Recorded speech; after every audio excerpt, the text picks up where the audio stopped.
বিসমিল্লাহির রহমানির রহিম। প্রিয় স্টুডেন্টস, আশা রাখি ভালো আছো। তো আমরা দুই একটি অনুধাবনমূলক প্রশ্নের উত্তর পড়ার জন্যই এখন আজকের এই ভিডিওটা তৈরি করেছি। তো প্রথম যে অনুধাবনমূলক প্রশ্নটা আমি পড়ার চেষ্টা করব সেটা হচ্ছে ব্যতিচার ও অপবর্তন যুগপৎ ঘটনা সেটা ব্যাখ্যা করো, অর্থাৎ দুটি ঘটনা এট এ টাইম ঘটে যায়।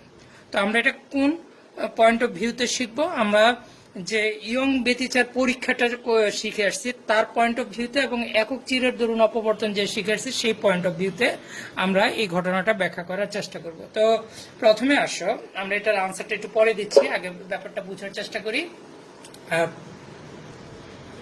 ইয়ং দিচির পরীক্ষায় আমরা দেখেছি কি যে সমতল তরঙ্গ মুখ দুটি চিরের উপরে এভাবে আপাতিত হয়, এগুলো হচ্ছে রশ্মি আর এটা হচ্ছে তরঙ্গ মুখ। তাহলে রশ্মিগুলো তো পরস্পর সমান্তরাল ছিল। এখন এই যে চির অতিক্রম করার পরে, এটা ইয়ং দিচির পরীক্ষায়, তো রশ্মিগুলো কিন্তু দিক পরিবর্তন হয়ে গেছে, তাই না? এই যে এই দুটি রশ্মি তারা কেন্দ্রীয় তোমার উজ্জ্বল বিন্দু গঠন করে, কেন্দ্রীয় উজ্জ্বল বিন্দু গঠন করার পর কিছু এই যে এই S1 ও S2 চির থেকে কিছু রশ্মি এই দিকে চলে যায়, তাই না?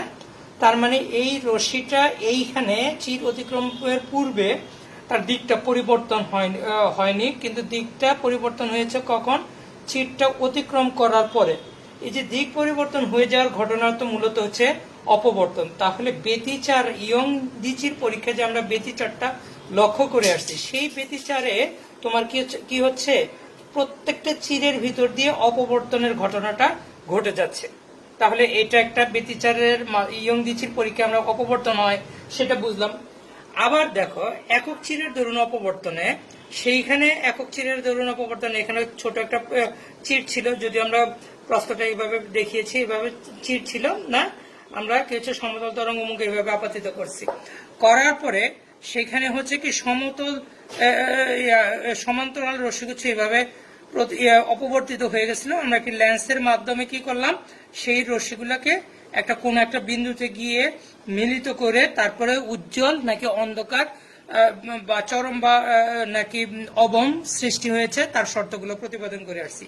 তার মানে এই যে দুটি রশ্মিকে যে আমরা সমান্তরাল রশ্মি দ্বয়কে আমরা যে কোনো একটা বিন্দুতে মিলিত করার পরে যেই শর্তটা আমরা খুঁজেছি সেটা হচ্ছে গঠনমূলক নাকি ধ্বংসাত্মক ব্যতিচার তৈরি হয়ে গেছে। তার মানে এই অপবর্তনের ঘটনায় আমরা খুঁজেছি ব্যতিচারের শর্ত, আবার ব্যতিচারটা তৈরি হয়েছে কি হয়েছে রশ্মিদ্বয়ের অপবর্তিত রশ্মিদ্বয়ের উপরিপাতনের ফলে। তাহলে ব্যতিচার যেখানে সৃষ্টি হয় সেখানে কি হয়, অপবর্তনের ঘটনাটা ঘটে যায়। আবার অপবর্তনের একক চিরের দরুন অপবর্তন, মূলত একক চিরের দরুন অপবর্তনের যে প্যাটার্নটা আমরা পাই সেটা মূলত ব্যতিচারের ঘটনা। তাহলে এট এ টাইম ব্যতিচার এবং অপবর্তন কি হচ্ছে, একই সাথে ঘটে। এখানে অপবর্তনও হয়েছে, ব্যতিচারও হয়েছে। অনুরূপভাবে এখানেও অপবর্তন আছে, যে রশ্মিটা বাঁকা গেছে, অপবর্তনও আছে, আবার এখানে কি হয়ে গেছে, ব্যতিচার সৃষ্টি হয়েছে, তাই তো? তাহলে আমরা বলতে পারবো, তাহলে আমরা আনসারটা বলেই ফেলি যে আমার লেখাটা আর কি বুঝতে পারবা কিনা সেই কারণে বলা। ইয়ং দিচির পরীক্ষায় চিরের প্রস্থ খুব কম হলে আলোক রশ্মির অপবর্তন ঘটে, সেই অপবর্তিত রশ্মিগুলোর উপরিপাতনে ব্যতিচার সজ্জা পাওয়া যায়। আবার একক চিরের দরুন অপবর্তন পরীক্ষায় পরস্পরের সমান্তরালে অপবর্তিত রশ্মিগুলোকে একটি উত্তল লেন্সের ফোকাস তলে উপরিপাতিত করা হয়, এবং সেই উপরিপাতনের ফলে যে ব্যতিচার সজ্জা পাওয়া যায় তাকে অপবর্তনের চরম ও অবম বিন্দু বলা হয়ে থাকে। তাই বলা যায় ব্যতিচার ও অপবর্তন যুগপৎ ঘটনা। তো এখনকার আমাদের যে প্রশ্নটা পড়ব সেটা হচ্ছে, আকাশে উড়বার সময় বিমানের ছায়া মাটিতে পড়ে না কেন? কোন কোন বইয়ের ভিতরে হয়তো এটা আছে যে পাখির ছায়া কেন মাটিতে পড়ে না। তো এই প্রশ্নটা বুঝবার জন্য আমাদের এই চিত্রটা একটু লক্ষ্য করি। অপবর্তনের পরীক্ষাটা আমরা একটু আবার করে আসতেছি। মনে করলাম আছে একটা বিন্দু উৎস, আলোক উৎস, আর এবি হচ্ছে একটা প্রতিবন্ধক। এখন হচ্ছে কি এখান থেকে আলোক রশ্মি আসতেছে, তাহলে আমরা জ্যামিতিক আলোক বিজ্ঞান অনুসারে যে আলোক রশ্মিটা এস থেকে গিয়ে আলো তো সরল রেখার সরল পথে গমন করে, তাহলে A1 ও B1 এই পথে যাওয়ার কথা। A1 আর B1 এইটাই হওয়ার কথা ছিল কি AB এর ছায়া, যেটাকে আমরা বলে থাকি এটা জ্যামিতিক আলোক বিজ্ঞানের প্রতিবন্ধকের জ্যামিতিক ছায়াটাই পাওয়া যাবে পর্দায়। এখন হয় কি আলোক রশ্মিটা এই ছায়ার ভিতরে অপবর্তনের কারণে আলোক রশ্মিটা কি হচ্ছে, অপবর্তিত হয়ে ছায়ার ভিতরে কিছু আলোক অংশ ঢুকে পড়ে, ফলে কিছু আলো এ থেকে A2 পথে, বি থেকে B2 পথেও চলে আসে। ফলে হচ্ছে কি যে প্রকৃতপক্ষে হওয়া উচিত ছিল A1 B1টা ছায়া, কিন্তু পর্দার ভিতরে দেখা যায় A2 B2টাই ছায়া।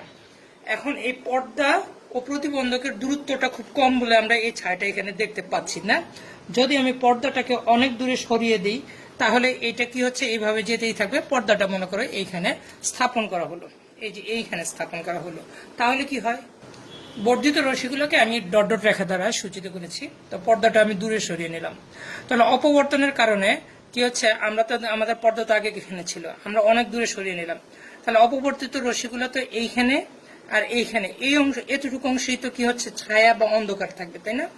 এরপরে এই বি বিন্দু থেকে নিঃসৃত আলোক রশ্মি এর এদিকে চলে আসবে, তাই না? এবং এ থেকে আলোক রশ্মি এই অংশটাকে অতিক্রম করে, এই বিন্দুকে অতিক্রম করে এদিকে চলে আসবে। ফলে এরপরে আর কি দেখা যাবে না, তোমার এই অংশের যে ছায়াটা পড়বার কথা সেটা বি থেকে নিঃসৃত আলোক রশ্মি এখানে প্রবেশ করে দেবে, অনুরূপভাবে এ থেকে নিঃসৃত অংশটা নিচের দিকে করে দেবে, ফলে টোটালটা কি হয়ে যাবে, তোমার আলোকিত হয়ে যাবে। এখন বিমানের ক্ষেত্রে কি হয়, বিমান তো অনেক উপর দিয়ে উঠে, তাই না? এটা মনে করো বিমান উপর দিয়ে যাচ্ছে, আর আমাদের ভূপৃষ্ঠ থেকে বিমানের দূরত্ব অত্যন্ত বেশি হয়। বিমান আর সূর্যটা তো এটা না, তা বিমানের যে ছায়াটা পতিত হয় সেটা পৃথিবীটার ভূপৃষ্ঠটা পর্দা হিসাবে কাজ করে, তাহলে পর্দাটা কি হয়ে গেল, অনেক দূরে চলে যায়, ফলে ছায়াটা অনেক উপরেই সৃষ্টি হয়ে কি হয়ে যায়, শেষ হয়ে যায়, তাই না? সেটা আর আমরা মাটিতে গেলে পাই না। তাহলে আমরা হয়তো এত কথা লিখবো না, আমরা বলবো শুধুমাত্র অপবর্তনের কারণে। তাহলে একবার রিডিং, আমরা জানি অপবর্তনের কারণে আলোক রশ্মির দিক পরিবর্তন হয়, ফলে জ্যামিতিক ছায়া অঞ্চলে আলোক তীব্রতা দেখা যায়। আবার এই ছায়ার আকার প্রতিবন্ধক থেকে পর্দার দূরত্বের উপর নির্ভর করে। দূরত্ব বাড়লে ছায়ার আকার ক্ষুদ্র হতে থাকে। বিমান উড়ার সময় ভূপৃষ্ঠ থেকে বিমানের দূরত্ব অনেক বেশি হয় বলে এই ছায়া আর দেখা যায় না।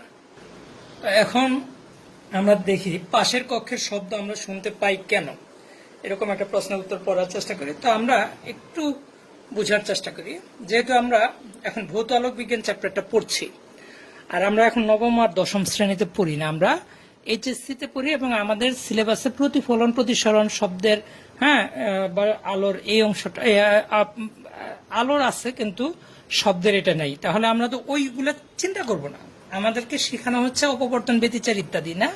তাহলে পাশের কক্ষের শব্দ আমরা শুনতে পাই কেন, সেটা চেষ্টা করবা যে অপবর্তন দিয়ে ব্যাখ্যা করার, তাই তো? তো আচ্ছা, অপবর্তনটা কার হয়? তরঙ্গের হয়।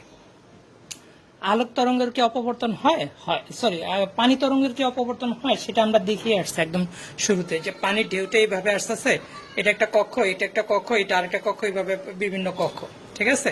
তুমি কি করবা, এই ঢেউটা যখন এখানে আসবে, ওই যে হাইগেনের নীতি অনুসারে তরঙ্গমুখীর প্রতিটি বিন্দুকে নতুন তরঙ্গের উৎস হিসাবে কল্পনা করা যায়, তার মানে এইসব জায়গায় ঢেউটা চলে যাবে। এই যে ঢেউটা তুমি পেয়ে যাচ্ছ, এখান থেকে তরঙ্গের এদিকে চলে আসতেছে, এর অপবর্তনের কারণে, এটাই মূলত অপবর্তন, তাই না? তাহলে পানি তরঙ্গের অপবর্তন হয়, শব্দ তরঙ্গের অপবর্তন হয়, আলোর অপবর্তন হয়, তাহলে আলোই কারণে কি বলা যেতে পারে, তরঙ্গ। আচ্ছা, শব্দের ক্ষেত্রে এই ঘটনাটা ঘটে, কি হচ্ছে, তোমার পাশের কক্ষে একেবারে সেম এই ধরনের ঘটনা ঘটে, যে এইভাবে তোমার শব্দটা চলে আসতেছে, তো আমি এই কক্ষে আছি মনে করো, ওই যে তার অপবর্তিত হয়, এইখানে অপবর্তিত হয়, এখানে একবার অপবর্তিত হয়, ফলে কি হচ্ছে, আমি শুনতে পাই। বিভিন্ন প্রতিবন্ধকে অপবর্তিত হওয়ার কারণে মূলত আমরা শব্দটা শুনতে পাই। পাশের কক্ষের শব্দ বিভিন্ন প্রতিবন্ধকে অপবর্তিত হয়ে দিক পরিবর্তন করে থাকে বলে আমরা কি হচ্ছে, শব্দটা শুনতে পাই।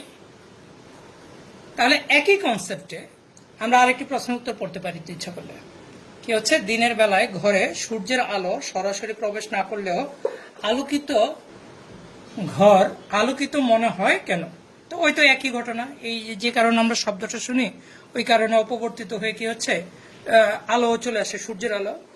এমনিতে যে আমরা জ্যামিতিক আলোক বিজ্ঞান পড়ছি সেই কনসেপ্টের ভিত্তিতে যদি তুমি যেই ঘরে বাস করো তার ছাদের যে ছায়া, এই ছাদের ছায়ার নিচে তো তুমি থাকবা, তাহলে বাকি অংশ অন্ধকার থাকার কথা, তারপর তোমার কাছে মনে হয় কি আলোকিত। এইটা একটি কারণ কি হচ্ছে যে অপবর্তিত হতে থাকে আলোক রশ্মিগুলা, অপবর্তিত হতে হতে তোমার জানালা দরজা ইত্যাদি তো খোলা থাকে, ইত্যাদির ভিতর দিয়ে কি হচ্ছে আলোক রশ্মি প্রবেশ করে।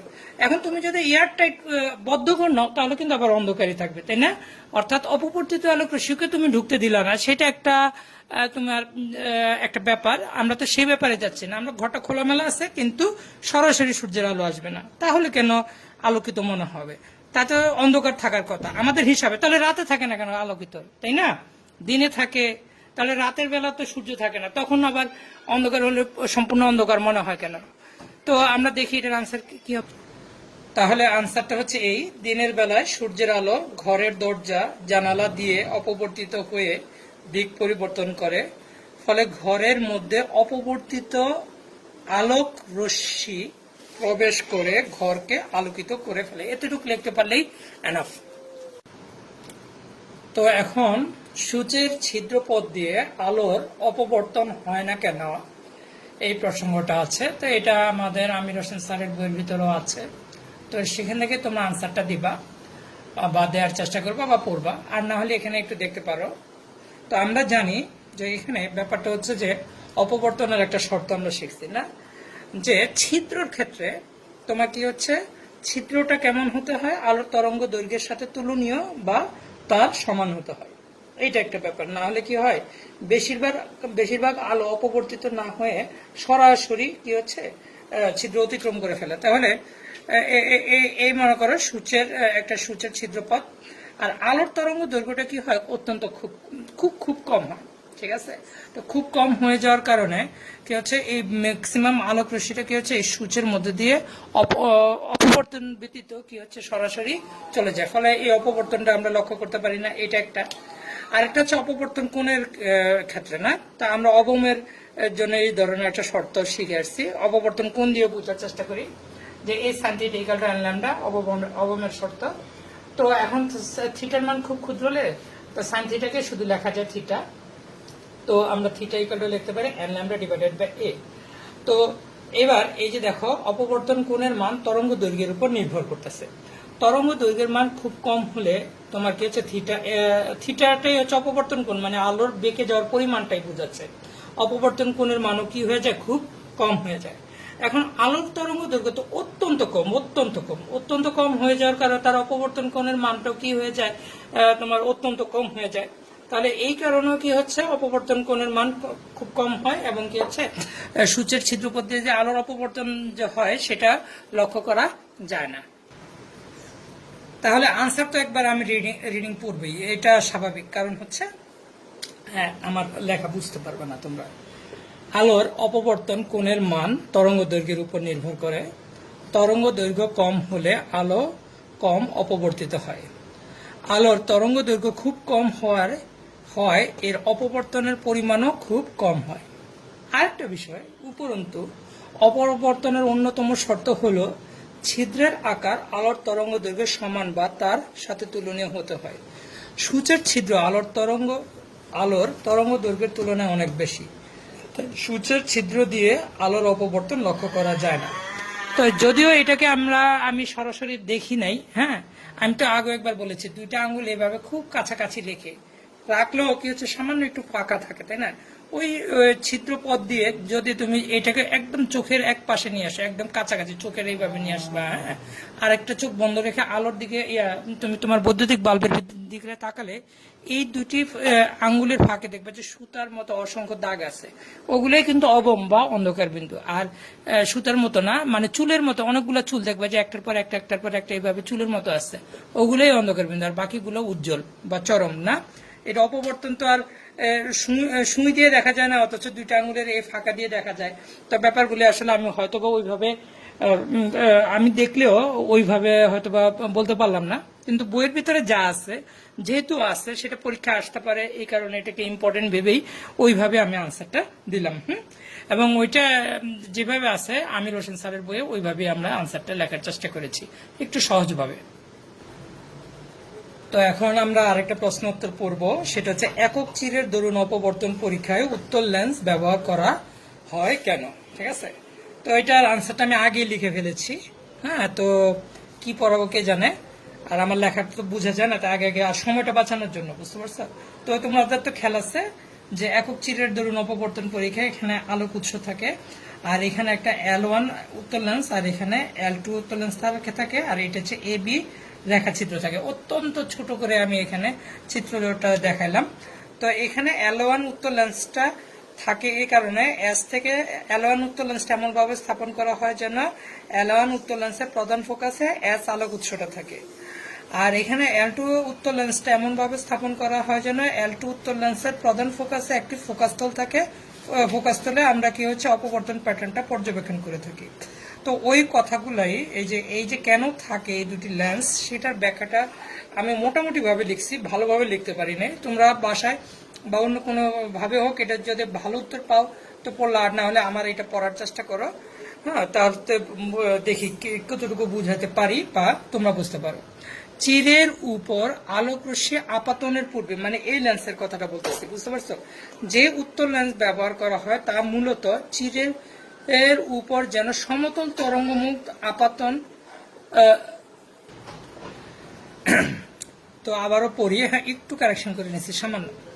চিরের উপর আলোক রশ্মি আপাতনের পূর্বে যে উত্তল লেন্স ব্যবহার করা হয়, মানে এটার কথা, তা মূলত চিরের উপর যেন সমতল তরঙ্গমুখ আপাতিত হতে পারে তার জন্যই। হ্যাঁ, হয়তো আমার ভাষাটা অত ভালো হয় নাই, আমি আর একটু ডিটেল লিখলে হয়তো আরো ভালো হতো, কিন্তু আমার জায়গা হবে না, এই কারণে আমি একটু সংকুচিত করার চেষ্টা করছি। তোমরা জানো ফ্রনহোফার অপবর্তনের শর্ত হচ্ছে উৎসটাই এসটা থাকবে অসীমে এবং এই পর্দাটা সেটাও থাকবে অসীমে। তো অসীমে আসতে হলে কি, কেন অসীমে থাকবে এটা কেন আমরা জানি, অসীমে থাকলে হবে কি এই এবি রেখাচিত্রের উপরে সমতল তরঙ্গমুখ আপাতিত হবে। তো ওই যে অসীমে বা সমতল তরঙ্গমুখ আপাতিত ওই সকল শর্তগুলো লিখলে ভালো হতো, আমি শুধুমাত্র একটি কথা লিখছি।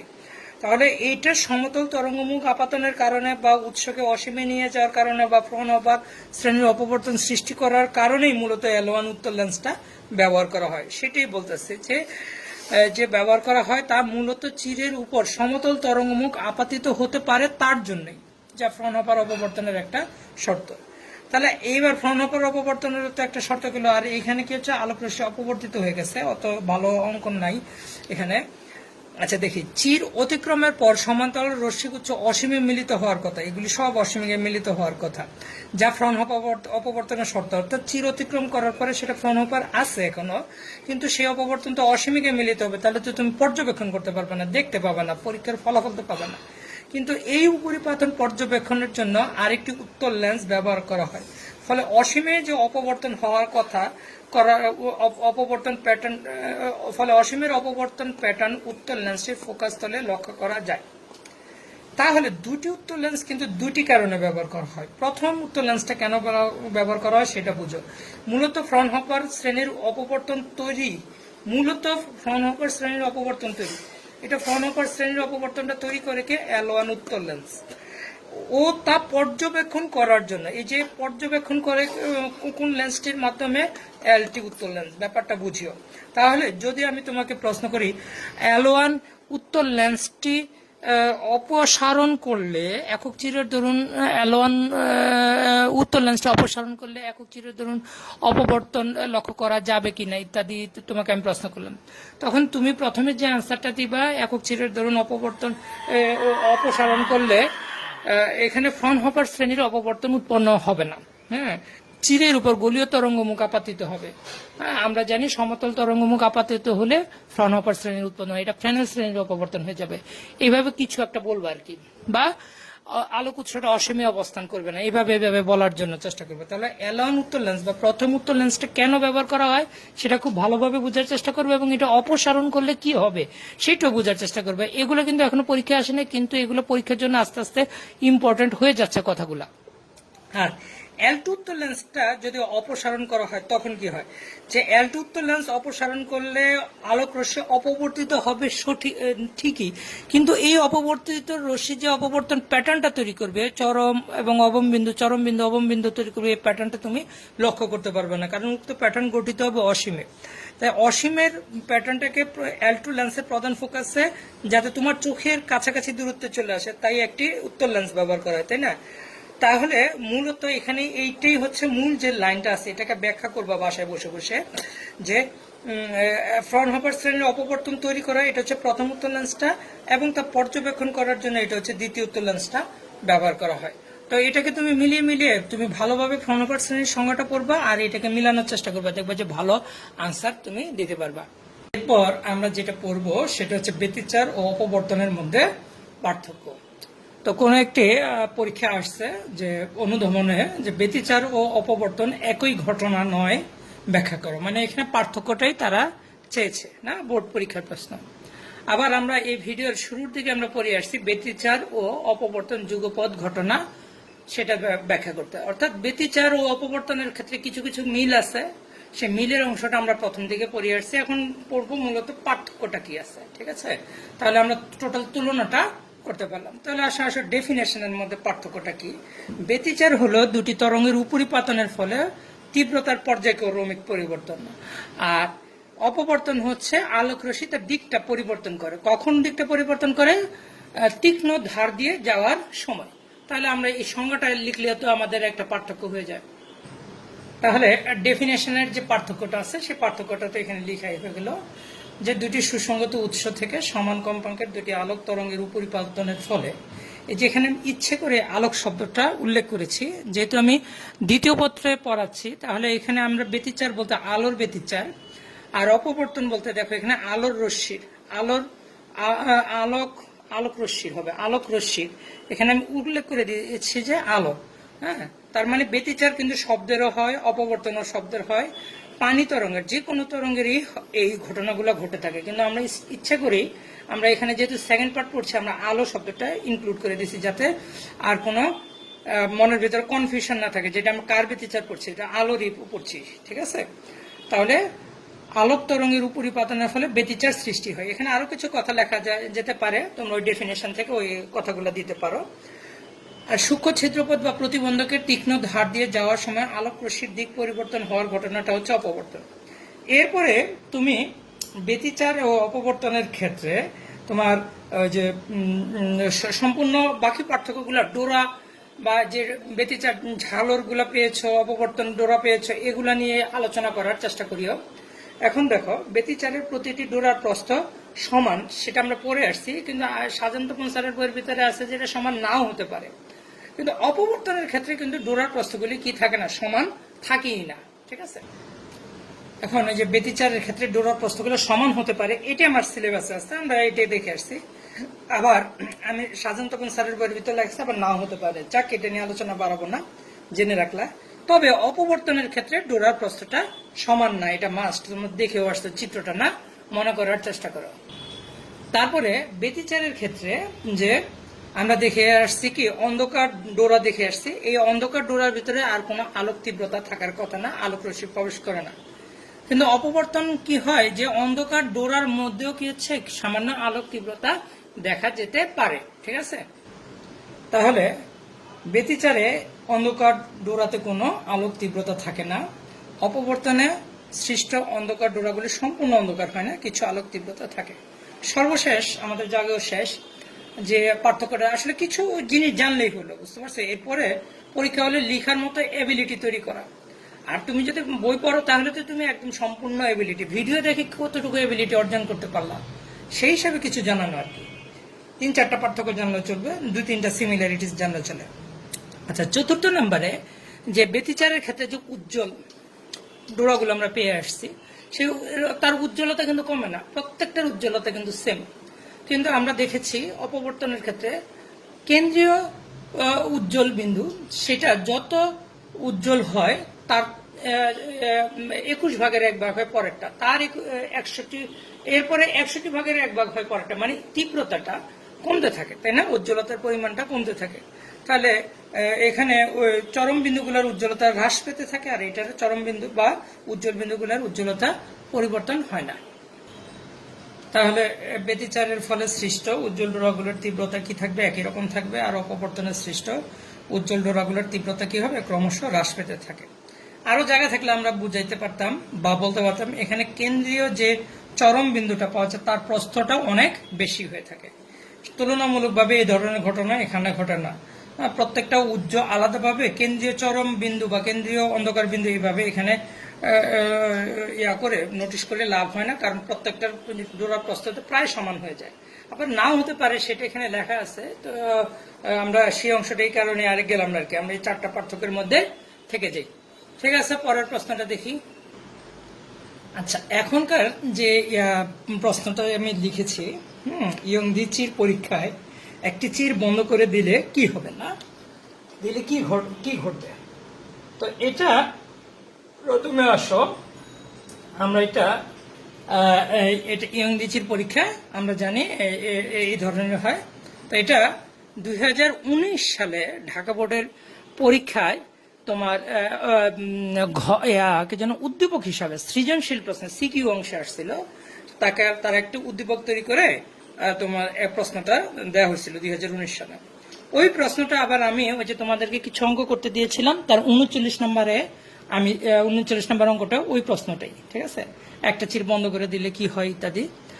তো সেটা হচ্ছে এটা। আর যখন সৃজনশীল পরীক্ষার পরীক্ষার পদ্ধতিটা শুরু হয়, তখন যে বছর প্রথম পরীক্ষাটা হয় সেটা বোধহয় 2014 সালে।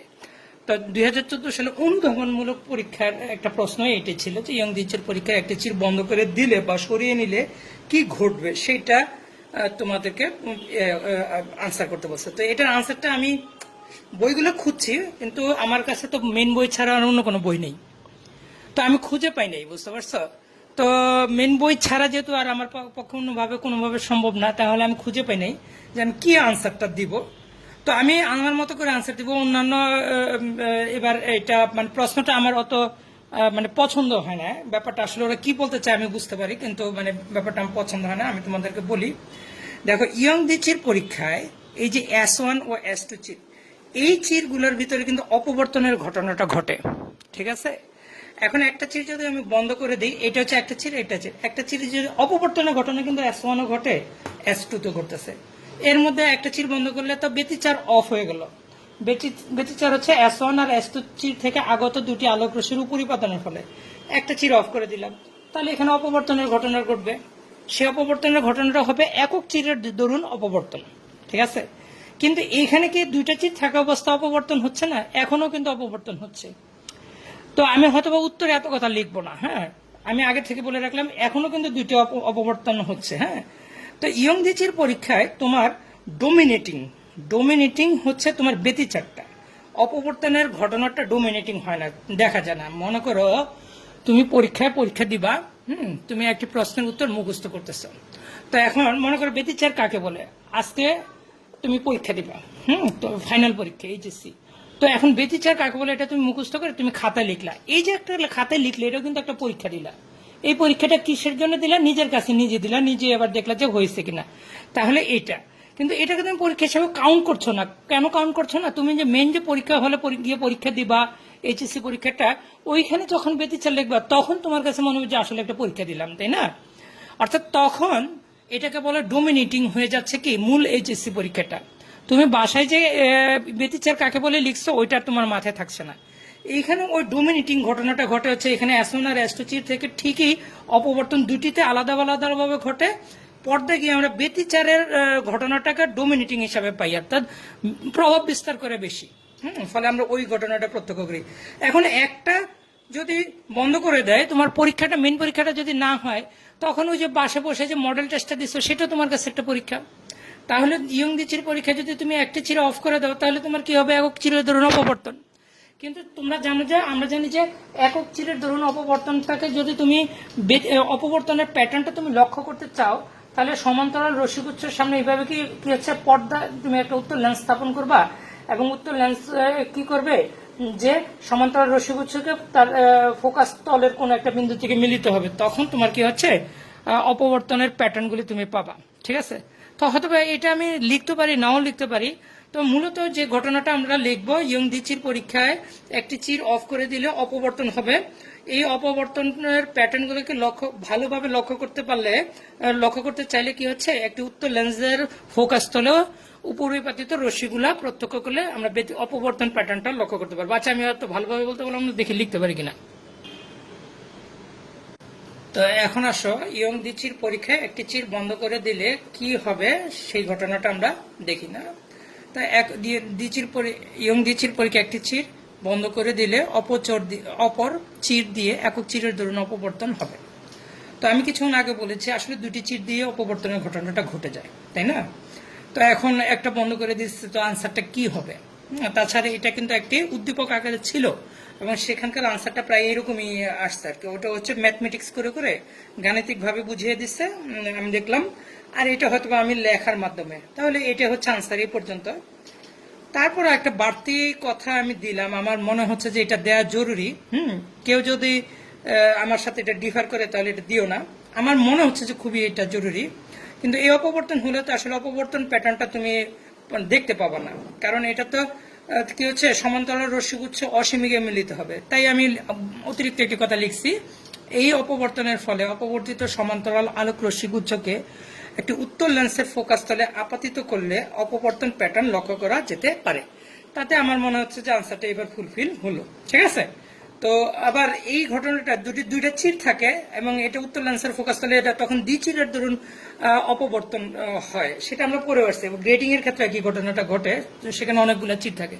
তো আসলে কথাটা বেশি বড় হয়ে যাচ্ছে, আর বাড়াতে চাই না। আনসারটা তোমরা এর ভিতরেই দেওয়ার চেষ্টা করবা। পাশাপাশি আর একটি প্রশ্ন পড়িয়ে ফেলি, সেটা হচ্ছে আমির হোসেন স্যারের বইয়ের মধ্যে অনুধাবন হিসাবে আছে, ইয়ং দিচির পরীক্ষায় একটি চির বন্ধ করে দিলে আলোক তীব্রতা কিরূপ পরিবর্তন হবে সেটা আমরা এবার হচ্ছে তীব্রতার আগেটা ছিল যে কি হবে এতটুকু জানতে চাওয়া হয়েছে। এখন আসলাম আমরা যে তীব্রতা দিয়ে আনসারটা কি হতে পারে সেটা আমরা দেখতে চাই না, আমরা অপবর্তন দিয়ে দেখলাম। আমরা জানি যে ইয়ং দিচির পরীক্ষায় দুটি আলোক রশ্মি এইভাবে কি হচ্ছে উপরিপাতিত হয়। তো এটার তীব্রতাও মনে করো আই, এটার তীব্রতাও আই। তাহলে যখন গঠনমূলক ব্যতিচার হবে তখন কি হচ্ছে আই ম্যাক্সিমাম হবে, আর যখন ধ্বংসাত্মক ব্যতিচার হবে তখন হবে আই মিনিমাম। আই ম্যাক্সিমাম হয়ে যায় কত তোমরা জানো, আমরা পড়ে আসছি 4i, আর আই মিনিমাম হয়ে যায় কত 0। কখনই ঘটনাটা ঘটে যদি দুটি আলোক তীব্রতাই কত আসে আই, আর যদি ব্যতিচার সৃষ্টি না হয় তখন আবার এই বিন্দুগুলির প্রত্যেকটা বিন্দুর তীব্রতা কত হয়ে আসে 2i। এই অংশটা আমরা ব্যতিচার অংশ একবার পড়িয়ে আসছি। তো আমরা ওই যে একটা চির বন্ধ করে দিলে আসলে এখন তীব্রতার কি হবে সেটা আমরা জানতে চাইতেছি, তাই তো। তো এটার আনসারটা আমির হোসেন স্যারের বইয়ের ভিতরে আছে। তাহলে এবার একটা চির বন্ধ করে দিলে দেখা যাবে যে আই ম্যাক্স বন্ধ করে দিলে এখন আই ম্যাক্স দিয়ে এটার আনসারটা দিয়ে দিচ্ছে আমির হোসেন স্যারের বইয়ে, যে আই ইকাল টু তখন দাঁড়াবে যে আই ম্যাক্স ডিভাইডেড বাই 4। এই হচ্ছে আনসারটা। তো আমরা ওই আনসারটা দেওয়ার চেষ্টা করি। আচ্ছা, আর আরেকটা জিনিস দেখা যাচ্ছে যে ওই আমির হোসেন স্যারের বইয়ের ভিতরে লিখছে এখানে আই ম্যাক্স এর মানটা 4 মানে 4 গুণ হ্রাস হবে, ঠিক আছে। যে তীব্রতাটা পাওয়া যাবে 4 গুণ হ্রাস হবে। তো আসলে এটা আই মিনিমাম দিলে তো 4 গুণ ওগুলা পাওয়া যায় না। এখন ওরা যেভাবে দিচ্ছে আমরা ওইভাবে বলার চেষ্টা করব। একটু বড়ই হয়ে গেল, ঠিক আছে। তো তোমরা কষ্ট করে পড়বা, যেহেতু তোমরা অবশ্যই বই দেখে পড়ে নিও, যার কাছে নাই সে হয়তো এটা দেখে পড়তে পারবা। যে যদি আপাতিত প্রতিটি রশ্মির বিস্তার এ হয় তাহলে প্রত্যেকটা রশ্মির তীব্রতা হবে আই ইকাল টু এত, ঠিক আছে। কে হচ্ছে ধ্রুবক সমানুপাতিক। আচ্ছা, এবার উপরিপাতনের ফলে এবার ব্যতিচার যদি সৃষ্টি হয় তখন ধ্বংসাত্মক ব্যতিচারের বিস্তার হবে 0, আর গঠনমূলকের তখন তীব্রতা দাঁড়াবে 0, আর গঠনমূলক ব্যতিচারের বিস্তার হবে 2i, তখন তার তীব্রতা হবে 4 কে এ স্কয়ার, আর K A square equal to তো আই লিখছো, তাহলে অর্থাৎ প্রথম যে আপাতিত দুটি রশ্মির তীব্রতার কতটুকু হয়ে যায় 4 গুণ। গঠনমূলক যে ব্যতিচার সৃষ্টি হয় সেই ব্যতিচারে যে তীব্রতাটা হয় সেই তীব্রতাটা হয় আপাতিত প্রতিটি রশ্মির তীব্রতার 4 গুণ হয়ে যায়, ঠিক আছে। আচ্ছা, এখন একটি চির হতে নিঃসৃত আলোর তীব্রতা মনে করলাম আই, যেটা আমরা দেখে আসতে আই মনে করার কিছু নাই। আর গঠনমূলকের ক্ষেত্রে আমরা নির্ণয় করে আসলাম সেটা হচ্ছে 4i। এখন একটা চির বন্ধ করে দিলে তাহলে এবার অপর চির দিয়ে ফেরত আসবে, শুধু আই হয়ে যাবে। তাহলে আই হয়ে গেলে আইটা এই আই ম্যাক্সের কয় ভাগের 1 ভাগ হবে, 4 ভাগের 1 ভাগ। ওই কথাটাই লিখছি এখানে। তাই একটি চির বন্ধ করে দিলে অপর চিরের দরুন আলোক তীব্রতা দেখা যাবে, যা গঠনমূলক ব্যতিচারের 1/4 হবে। অর্থাৎ এই আই এর মানটা হয়ে যাবে তখন আই ম্যাক্স এর 4/1 ঠিক আছে। আমরা কিছু প্রশ্ন করলাম, এই ধরনের প্রশ্নগুলো বইগুলো খুঁজে খুঁজে তোমরা বের করে পড়ার চেষ্টা করবা, তাহলে পরীক্ষা ইনশাল্লাহ ভালো করবা।